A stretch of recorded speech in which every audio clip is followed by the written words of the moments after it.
नमस्कार। स्वागत है आप सभी का एक बार फिर से मेरे YouTube चैनल पर।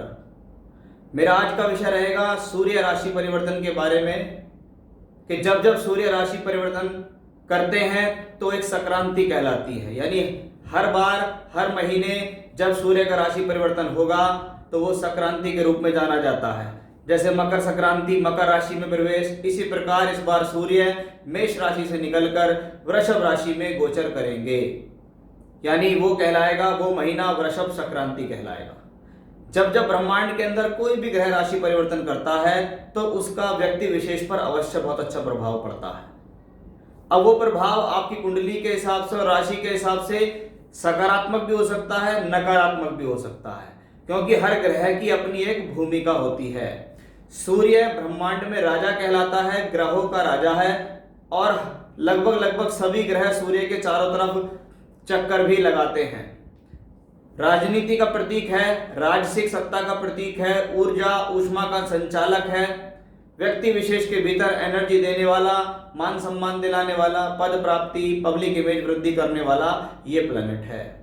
अब ऐसा ग्रह हर महीने राशि परिवर्तन करता है, लेकिन इसका जो फल है वो अन्य ग्रहों की गतियों पर भी निर्भर है। नहीं तो हर बार फल एक जैसा ही हो जाएगा, क्योंकि सूर्य तो 12 राशियों में परिवर्तन करेंगे ही करेंगे एक साल में, लेकिन उसके साथ अन्य ग्रह चल रहे होते हैं और उससे अलग अलग स्थानों पर गोचर के ग्रह भी चलते हैं जो कि उसके फलों में परिवर्तन करते हैं।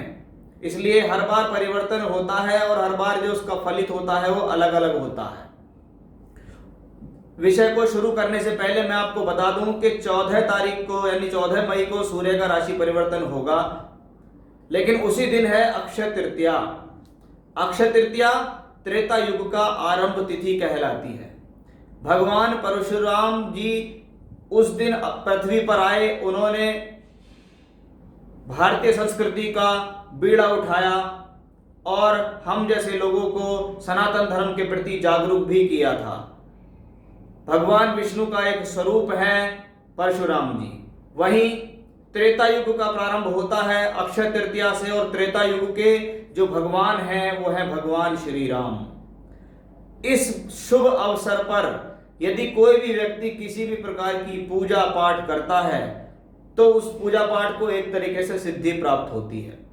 मैं ज्यादा पूजा पाठ लोगों को नहीं बताता हूं, लेकिन सभी राशि वालों के लिए मैं इस दिन एक पूजा के लिए अवश्य कहूंगा कि अक्षय तृतीया, त्रेता युग का आरंभ, भगवान श्री राम, भगवान विष्णु के स्वरूप परशुराम जी, इन सब से संबंधित कृपा प्राप्त करने के लिए, सभी प्रकार के कष्टों को दूर करने के लिए आप उस दिन विष्णु सहस्रनाम का पाठ अवश्य करें, क्योंकि ये भगवान विष्णु के एक स्वरूप हैं।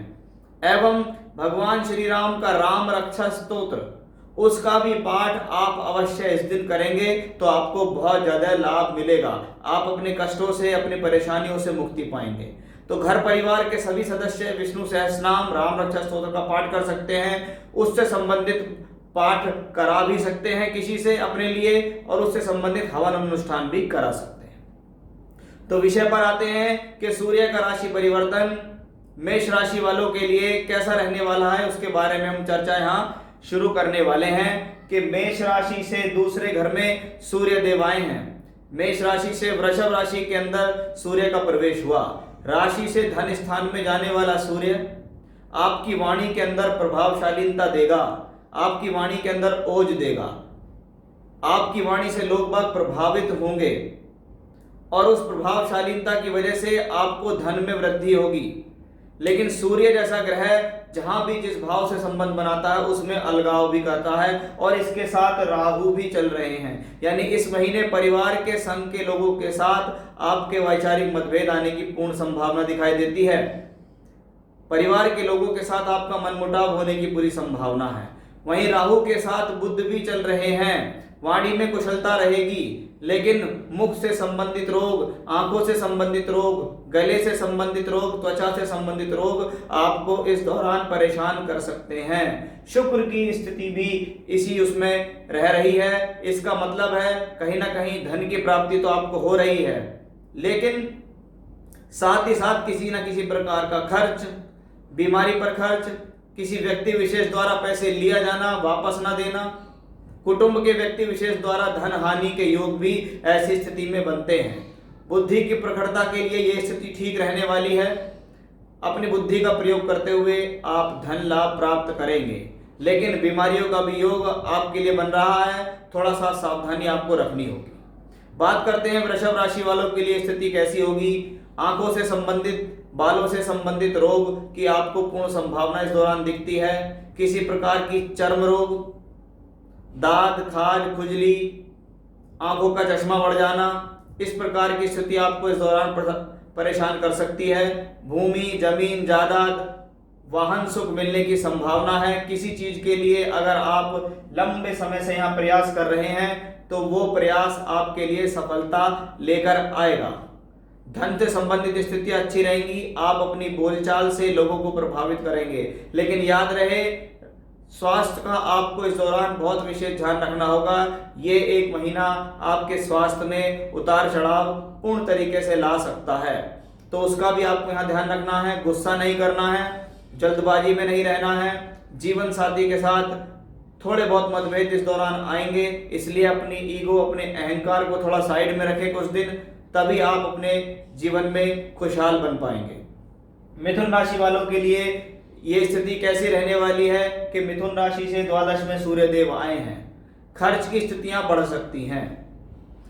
रोगों पर खर्च होने की संभावना है। मुख से संबंधित, आंखों से संबंधित, बालों से संबंधित रोग की स्थितियां आपको भी यहां साफ तौर पर दिखाई दे रही हैं। ऐसी स्थिति में आपको अपने खर्च पर कंट्रोल रखना होगा, नहीं तो आप अपने साहस में भी कमी करेंगे, अपने खर्च को बढ़ा लेंगे, अपने एफर्ट्स खराब कर देंगे। बेवजह आप अपनी मेहनत को लगा देंगे, किसी भी कार्य में लग जाएंगे, वहां मेहनत करनी शुरू कर देंगे, उस मेहनत का आपको कोई फल प्राप्त नहीं होगा। कभी कभी ऐसी स्थितियों में व्यक्ति अपने पैसे और अपनी मेहनत दोनों को व्यर्थ खर्च कर देता है। तो वैसी स्थितियां आपके लिए ये स्थिति दिखाई दे रही है। धन को बहुत संभाल के रखें। आने वाले एक महीने में आपको परिवार के लिए पैसा खर्च करना पड़ सकता है, बीमारियों के लिए पैसा खर्च करना पड़ सकता है। तो अपनी हेल्थ का आपको बहुत ज्यादा यहाँ ध्यान रखना होगा। अपने स्वास्थ्य को ध्यान रखें, क्योंकि जिस तरीके से पूरी दुनिया में ये महामारी चल रही है, ये आपको इफेक्टिव कर सकती है, तो इसका आपको ध्यान रखना होगा। मंगल भी उस दौरान आपकी राशि में विराजमान रहेंगे। एनर्जी तो आपके अंदर रहेगी, लेकिन आप अपनी एनर्जी को एग्रेशन में ना बदलें। घर परिवार के अंदर झगड़े झंझट होने की संभावना आपके क्रोध की वजह से हो सकती है, थोड़ा उस पर संयम रखें। कर्क राशि वालों के लिए यह स्थिति धनदायक रहेगी। धन से संबंधित स्थितियां आपको मिलेंगी। सोर्स ऑफ इनकम बढ़ेंगे। मल्टीपल सोर्स ऑफ इनकम की भी संभावना आपको इस दौरान बनती दिखाई दे रही है। साथ ही साथ अगर आप किसी कार्य को शुरू करने वाले हैं, नया कार्य शुरू करने वाले हैं, तो आप इस दौरान उस कार्य को शुरू कर सकते हैं। थोड़ा बहुत शुरुआत में प्रॉब्लम्स आएंगी, लेकिन वो प्रॉब्लम आपकी सॉर्ट होती चली जाएंगी। लाभ के अवसर आपको लगातार अच्छे समय से बने रहेंगे। बोलचाल की भाषा से, वाणी से, लोगों से बात करके, कम्युनिकेशंस के बल पर आपको यहाँ धन प्राप्ति के योग बन रहे हैं। स्वभाव में चंचलता आपकी थोड़ा सा इस दौरान बढ़ सकती है, इसलिए किसी भी चीज की प्राप्ति से पहले उसका बखान ना करें। आपको कोई लाभ मिलने वाला है और आप उससे पहले उसका बखान करना शुरू कर देंगे, मुझे ये मिलने वाला है, मुझे इतना पैसे का फायदा मिलने वाला है, और फिर वो लाभ आपको कहीं मिलेगा नहीं, तो उस कहीं ना कहीं आपको परिहास का कारण बनना पड़ेगा। तो अपने लाभ को जब तक दबा कर रखें, जब तक लोगों के सामने ना बताएं, जब तक आपको वो प्राप्त ना हो जाए। सिंह राशि वालों के लिए ये स्थिति बेहतर हो रही है, क्योंकि सिंह राशि से कर्म भाव में आ रहे हैं सूर्यदेव। कर्म में वृद्धि हो रही है। सरकारी कार्यकाज से संबंधित कार्यों में फायदा मिलेगा। सरकारी लोगों से जुड़कर फायदा मिलेगा। प्राइवेट तौर पर सरकार के लिए काम करते हुए आपको फायदा मिलने वाला है, क्योंकि ये स्थिति प्रोफेशनल लाइफ के लिए अच्छी है। नए नए काम, नए नए अवसर आपके लिए इस दौरान अवश्य पैदा होंगे। साथ ही साथ कार्य विशेष में तरक्की तो होगी ही होगी। नए नए सोर्स ऑफ इनकम भी आपको इस दौरान मिलेंगे। इसको कह सकते हैं multiple source of income. Multiple source of income जब होगा जब आप एक के साथ 2-3 काम करेंगे। 2-3 काम करेंगे तो उनके साथ साथ आपको आमदनी भी इस दौरान प्राप्त होगी। बहुत से नए लोगों के साथ जुड़कर काम करने का आपको आने वाले समय में मौका मिलने वाला है। शारीरिक रूप से थोड़ा आपको अपना ध्यान रखना होगा। हृदय से संबंधित रोग, पेट से संबंधित खराबियां, हड्डियों से संबंधित समस्याएं आपको इस दौरान परेशान कर सकती हैं। तो उसके लिए आपको थोड़ा सा एक तरीके से डटकर सामना करना पड़ेगा, अपनी हेल्थ पे आपको ध्यान देना होगा, क्योंकि सिंह राशि के लॉर्ड हैं सूर्य देव, लेकिन कहीं ना कहीं वो पीड़ित भी हैं, राहु केतु भी उनका पीछा लगातार कर रहे हैं, तो उसका आपको विशेष ध्यान देना होगा। कन्या राशि से भाग्य स्थान में बन रही है ये युति। राशि से भाग्य स्थान में जब कोई ग्रह बैठते हो तो भाग्य में वृद्धि करते हैं, लेकिन ये भाग्य की वृद्धि आपको बहुत ज्यादा दौड़ भाग कराएगी, आराम से घर पर बैठने नहीं देगी। भाग दौड़ करके आपको आने वाले समय में धन की प्राप्तियां होंगी। साथ ही साथ हेल्थ का आपको विशेष यहाँ ध्यान रखना होगा।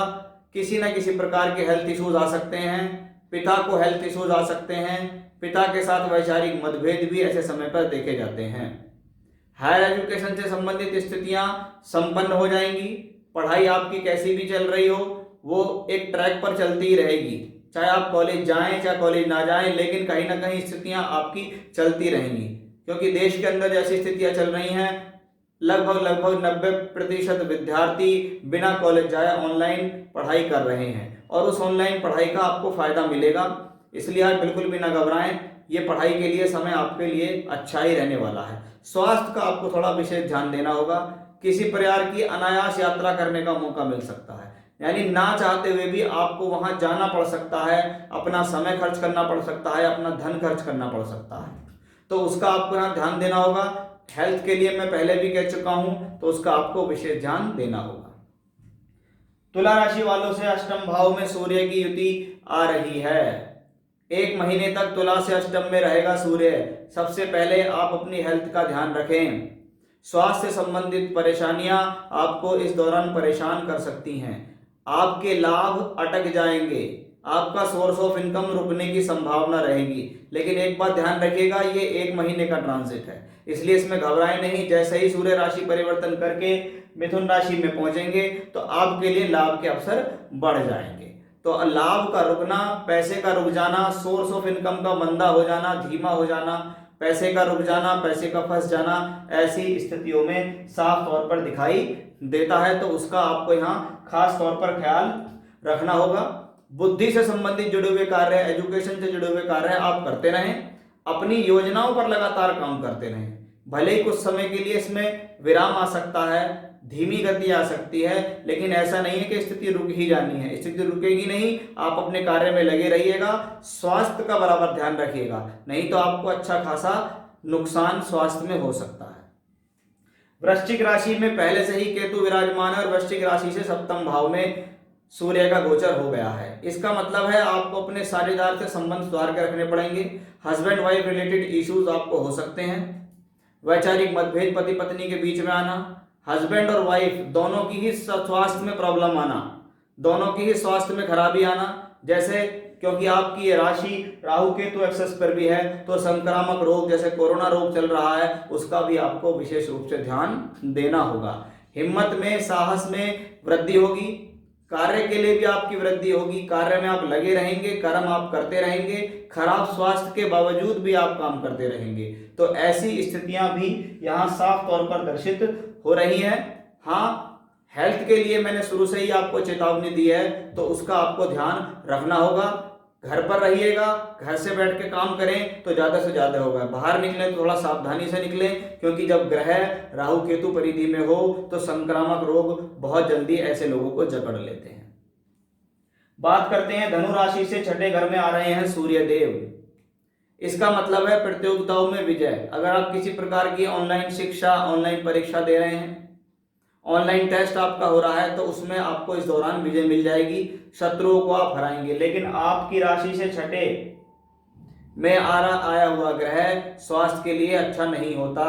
हेल्थ का विशेष ध्यान रखें। आंखों से संबंधित रोग, गले से संबंधित रोग, छाती से संबंधित रोग, कफ, कोल्ड आदि आपको इस दौरान परेशान कर सकते हैं। उसका आपको यहाँ विशेष रूप से ध्यान देना होगा, क्योंकि बीमारी के घर में ग्रह आया है तो बीमारी को उजागर होने में समय नहीं लगेगा।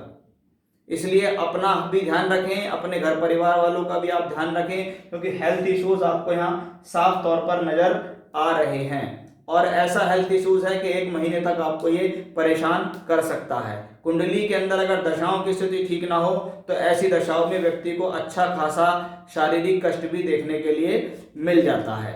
तो धनु राशि वालों के लिए यह स्थिति थोड़ी चिंताजनक है, खास तौर पर स्वास्थ्य के नजरिए से। अदरवाइज अन्य स्थितियों से ये स्थिति ठीक रहेगी। ये बात करते हैं मकर राशि वालों के लिए स्थिति कैसे रहने वाली है। मकर राशि के स्वामी शनि अपनी ही राशि में बैठे हुए हैं, आपको प्रबलता दे रहे हैं, आपकी हिम्मत को बढ़ा रहे हैं, आपके साहस को बढ़ा रहे हैं, आपके साहस में वृद्धि कर रहे हैं। ऐसा ग्रह आपके मनोबल को टूटने नहीं देता है। और मकर राशि से 5वें घर में सूर्य जब आए तो ऐसी स्थिति में संतान से संबंध खराब होने की स्थितियां हो जाती हैं, संतान के साथ वैचारिक मतभेदता की स्थिति होती है, साथ ही साथ किसी प्रकार की शिक्षा को लेकर रुकावट होना, संतान प्राप्ति में कष्ट होना। अगर ऐसे में कोई महिला गर्भवती है तो उसको अपने गर्भ की रक्षा करनी चाहिए, ईश्वर का स्मरण करना चाहिए, हनुमान जी की पूजा पाठ लगातार करते रहने चाहिए, क्योंकि गर्भ से संबंधित पीड़ा आपको हो सकती है।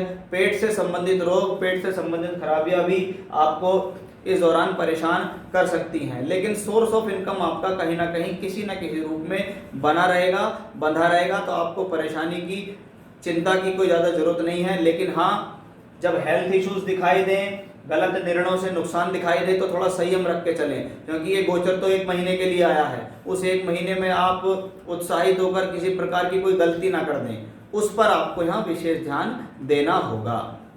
कुंभ राशि से 4थे घर में आए हुए हैं सूर्य देव। राशि से 4थे घर में आया सूर्य माता की हेल्थ के लिए अच्छा नहीं कहा जाता है।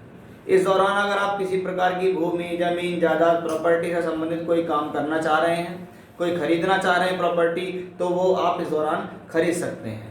साथ ही साथ घर के अंदर किसी न किसी प्रकार की उधेड़ बुन कराना कि चलो छोटा सा कोई जगह बनवा लेते हैं, कोई छोटी प्रॉपर्टी ले लेते हैं, किसी चीज़ में इन्वेस्ट कर देते हैं, किसी प्रकार का वाहन ले लें, वाहन चेंज कर लें, ऐसी स्थितियां भी आपको यहाँ दिखाई दे रही हैं। साझेदार से संबंधित लाभ, पत्नी से संबंधित लाभ, पत्नी के साथ कुछ सहयोग मिलना आपको इस दौरान बनता दिखाई दे रहा है। हेल्थ का आपको भी थोड़ा विशेष रूप से ध्यान देना होगा।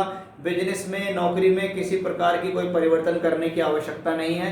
ये गोचर आपके लिए सुखद है, आपको किसी प्रकार की चिंता की जरूरत नहीं है। इसलिए जो भी आपका काम है उस काम को आप करते रहिएगा। राहु केतु एक्सेस भी सूर्य को परेशान कर रहा है, इसलिए हेल्थ का विशेष ध्यान रखें। मीन राशि वालों से 3रे घर में आ रहा है सूर्य का गोचर। राशि से 3रे घर में सूर्य हिम्मत को बढ़ावा देता है, टूर से, ट्रैवलिंग से, यात्राओं से फायदा दे देगा, दूर के लोगों के साथ जुड़कर फायदा दे देगा। आपको अचानक से कोई ऐसे व्यक्ति विशेष टकरा सकते हैं जो दूर स्थान पर रहने वाले हों, वो आपसे ऑनलाइन संपर्क करके किसी न किसी प्रकार से मीडिया के सहारे, इंटरनेट के सहारे ऑनलाइन आपसे जुड़कर काम करेंगे, उनसे आपको फायदा मिलेगा। यानी ऐसे समय में व्यक्ति को जो सोर्स ऑफ इनकम होता है वो भी ऑनलाइन ज़्यादा होता है, यानी कैश का कम और ऑनलाइन की स्थितियां ज़्यादा ऐसे लोगों को देखी जाती हैं। साहस में वृद्धि होती है, क्रिएटिविटी में वृद्धि होती है। अगर आपका कोई काम बोलचाल से संबंधित है, वाणी से संबंधित है, सिंगिंग है, डांसिंग है, कला है, स्पोर्ट्स है, ऐसे चीज़ों में यदि आप हैं तो ये स्थितियां आपके लिए बेहतर हैं। हेल्थ का आपको अपना विशेष यहाँ ऐसे समय में ध्यान देना पड़ेगा। गले से संबंधित और छाती से संबंधित तकलीफ आपको इस दौरान परेशान कर सकती है, तो उसका भी आप विशेष रूप से यहाँ ध्यान रखेंगे। तो ये था सभी 12 राशि वालों के लिए सूर्य का परिवर्तन अन्य ग्रहों के साथ मिलकर किस प्रकार के परिणाम देने जा रहा है, उसके बारे में मैंने आपसे यहाँ चर्चा की है। फिर से नए विषय के साथ आपके सामने में हाजिर होऊंगा। तब तक के लिए बने रहिएगा मेरे साथ। नमस्कार।